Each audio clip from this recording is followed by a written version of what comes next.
Happy morning. பிஸ்னஸ்னாலே பிஸ்னஸ்னாலே ஏமாற்றுவாங்க அப்படின்னு ஒரு concept இருக்குது.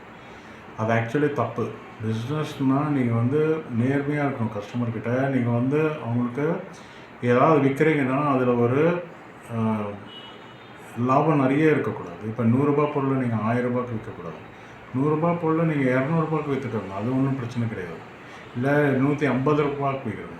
ஆனால் நூறுரூபா பொருளை நீங்கள் 1000 ரூபாய்க்கு விற்கும்போது தான் அது நீங்கள் ஏமாத்துறீங்கன்னு ஒரு கான்செப்ட் வரும்.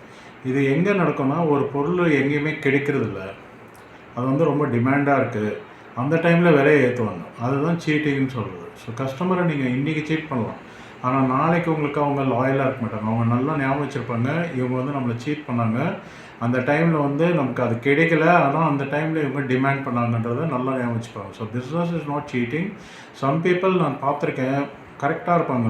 அவங்க எவ்வளோ லாபம் வேணுமோ கரெக்டாக இருக்கும், அவங்க பொருளும் கரெக்டாக இருக்கும், ரொம்ப நல்ல நேர்மையாக பிஸ்னஸ் பண்ணுவாங்க, அவங்க நல்லா காசு பண்ணியிருப்பாங்க.